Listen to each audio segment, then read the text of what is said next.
consistency's sake, I'm going to do a video that's related to yesterday's video, which is now like fully up. It's not even just uploaded. I have shared it. I've got a thumbnail on it. Everything. So that is legit up and done. I'm doing very well. I mean, granted, yeah, it was in the last half hour that happened, but still, you know. Yeah, done. So I'm very proud of myself. I mean, it would be better if I could get something done, you know, the morning that I shave, but as you might be able to guess, this is no longer morning. It's not as if it's going to be morning. I mean, it will be in like various hours. But anyway, what was it? Right, so yes, yesterday was about why somebody would vote Brexit, about how people are able to convince people to vote Brexit. Today is how we get into the situation where that's even a thing. Because remember, so what I was saying yesterday, there was a lot of mention yesterday of how we have representative democracy. We send people that we trust to be our eyes and ears in Parliament, crafting policy and laws and everything. And so when they say, oh no, being in the EU is a good idea, we should stay in the EU, we should be trusting that. That's kind of what our democracy is built on, is having that trust. And if that trust falls down, then that means our democracy has fallen down. And we're wondering that is what has now happened. So how do we get to that point? So, starts, I'm going to say, and let's not go back to the 70s or anything. We're going to start in, I think it's 2010. I should really check these things before I start these videos, but never mind. I think it's in 2010 that we start, where we have the Conservatives not quite winning the general election. So much so that there's two options now. Either, so the Lib Dems now become the kingmakers, and via a coalition, they can either, there we go, yeah, via a coalition, they can either give power to Labour or to the Conservatives. And they end up going with the Conservatives, which seems weird because the Lib Dems not only are traditionally closer to Labour in their outlook, but traditionally they are Labour. You know, they are the people that broke off from an overly militantly left-wing Labour, supposedly. By that point, you've got no new Labour that's gone fully the other way and basically turned Labour into Tories. And instead of the Lib Dems going more central, they'd become the left-wing party, and it was all very strange. But anyway, fundamentally, it's not that strange that they went for the Tories, because they should have been the centrists all along. They should have been the ones that were up for being middle ground. And indeed, that's what they ended up doing. But the reason they didn't go for Labour is because Labour were being dicks and saying basically that no, we're not going to give you any power, we're not going to give you anything. Because the whole point of coalition is to compromise. And that's what Labour apparently refused to do. And so we ended up with your condemnation, as people like to call it, because hilarious puns. And, you know, there's a few things that the Lib Dems wanted, but one of the big things in that, one of the big things that, like, if you give us this, we will give you power, was electoral reform. But instead of being like, we're going to change to a different way of voting, they were all, we're going to have a referendum on a better way to vote. which they did. Did I forget to put oil on my face? Not sure. Anyway, and they had that referendum. And there's the thing, so the Tories did that. And they had the referendum, and the country, just unilaterally, unanimously, effectively, voted against electoral reform.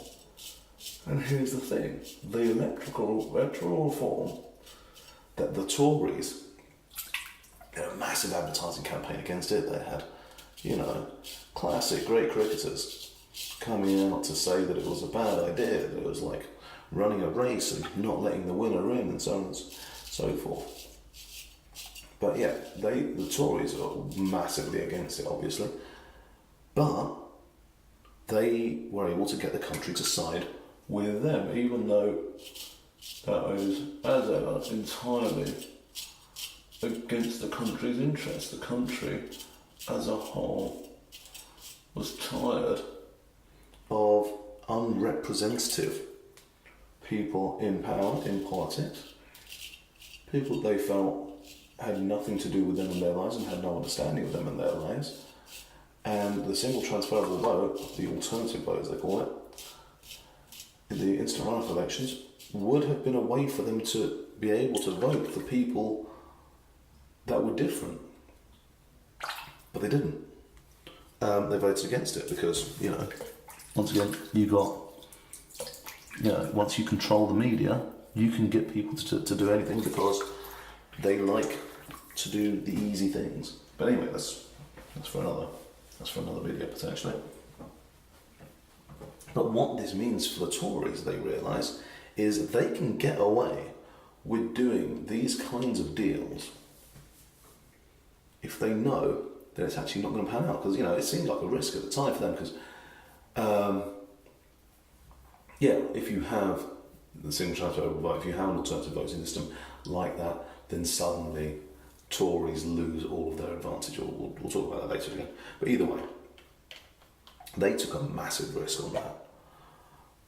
They were allowing for a referendum that they really didn't want to go south for them, and it didn't. They won. They got everything they wanted, and the Lib Dems got sod all. Now, you say the Lib Dems got sod all. We later found out that obviously the Lib Dems had at least been able to make massive concessions on policy. That is to say that the Tories were having to do things policy-wise that the Lib Dems wanted them to do. They weren't able to go just hog wild on policy. And the thing of that is, the Tories clearly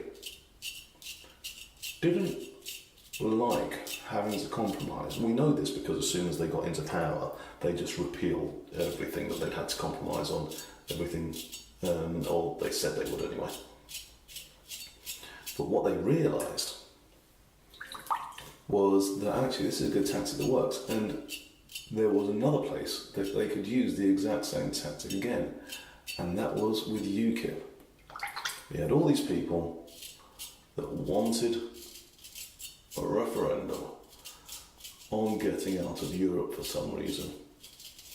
And the Tories knew full well that's a terrible idea. None of them wanted to have it, except they did, because they had these militant right-wing backbenchers, the kinds of people that just defected that would have defected UKIP anyway. And so, once again, they can make this entirely toothless promise. Sure, we'll have a referendum.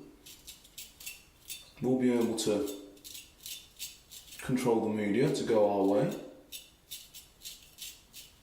And it'll be fine. We'll get everything we want. Just like last time.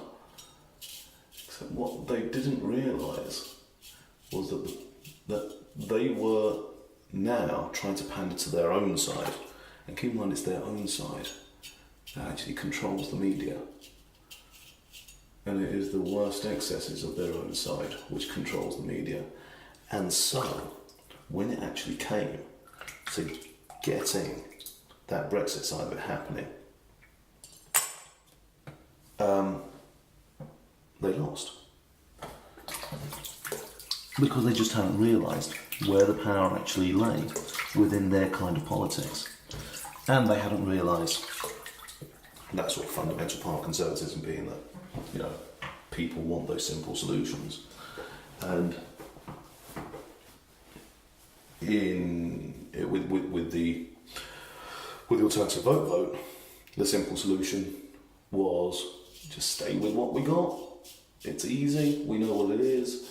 Whereas changing the electoral system was complicated and difficult to understand comparatively. I mean, it's very easy to understand if you sit down and think about it for a minute, but once again, people want the simplest solution. People think that Occam's razor is something that Occam's razor is not. But as ever, maybe discussion for another day. But yeah, so the problem was they thought they could once again get power by pandering to people that they didn't at all agree with. Thereby, you know, pandering with something that they don't agree with, but with people that fundamentally did agree with a lot of things. They thought that would surely be better than the people that they don't agree with, which is what the Lib Dems were. And so instead of having to make compromise, they would get to do everything that they wanted to do. That one thing that they didn't want to do, they would never have to do it, and it's all fine, except that gamble just didn't pay off for them. They suddenly had a situation where actually this went entirely south on them. They had been entirely disingenuous once again with the British people, and it blew up in their face. And the difference is that when they did it, I mean, obviously it was a terrible thing for the country when they did it with the alternative vote, because we would be much better off with the alternative vote. However, it is a far worse thing with Brexit, because the only problem with single transfer vote, with the alternative vote, is that we're just left where we were before. Potentially, we're left in a situation where we'll never get a referendum like that again in our lifetime, because everyone will remember, oh, but this went really poorly last time, why would we bother again? Whereas with Brexit,